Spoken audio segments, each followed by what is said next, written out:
Kaladhar master లేదు. Sir Prabhakar సార్కి madam గారికి అందరికీ నమస్తే అమ్మా. కుమరం మేడం ఎక్సలెంట్గా మాట్లాడారు. నేను ఫస్ట్ టైం నేను చూస్తున్నాను.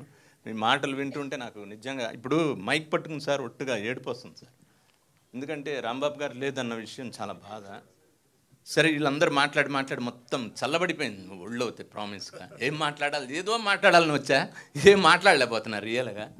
ఇట్లా మా హీరో బన్నీ గారు సూపర్ వ్యక్తి అండి. ఎంత మంచోడంటే అసలు ఎంత హార్డ్ వర్క్ అంటే ఇలాంటి వాళ్ళు కంపల్సరీగా పైకి వస్తారు కంపల్సరీగా. అంత హార్డ్ వర్కరు. మా రాంబాబు సారు పిక్చరు తీసిన మాస్టర్ మనం చూడాలి అనేవారు. అసలు నిజంగా ఆయన లేపటం చాలా కష్టంగా ఉంది. తర్వాత ఈ పిక్చరు 10 కోట్లు అంటే నమ్ముతారు సార్. ఇది ఎంత ఖర్చు పెట్టారో నాకు తెలియదు కానీ అసలు ఎంత రిచ్గా ఉందండి పిక్చర్ చూస్తూ ఉంటే ప్రామిస్గా. సార్ మ్యూజిక్ డైరెక్టర్ గారు ఎక్సలెంట్ సార్, సూపర్ సార్, రియల్గా చెప్తున్నా చాలా బాగా చేశారు.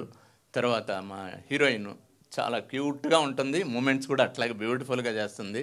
ఇంకా కార్తీక్ గారి గురించి అందరూ పాపం తిట్టారు కానీ ఆయన హార్డ్ వర్క్ అందులో చూస్తే తెలుస్తుందండి. ఎంత హార్డ్ వర్క్ అండి అది, అసలు మామూలు కాదండి.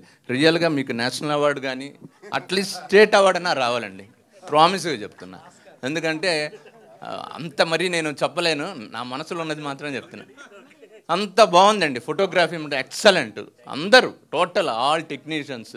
తర్వాత మేడం రాంబాబు గారు వైఫ్ గారికి నమస్తే అమ్మ. సార్ నాకు చాలా ఫ్రెండ్ ఆయన చాలా పిక్చర్లు చెప్పాడు నాకు.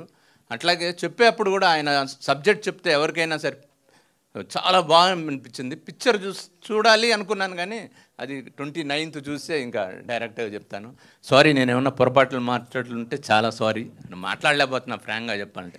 అయ్యో not at all master, thank you so much. And మీకు కూడా చాలా థ్యాంక్స్ మేడం, ఓపిక్గా అందరినీ పిలిచి చెప్తున్నారు. They paid no.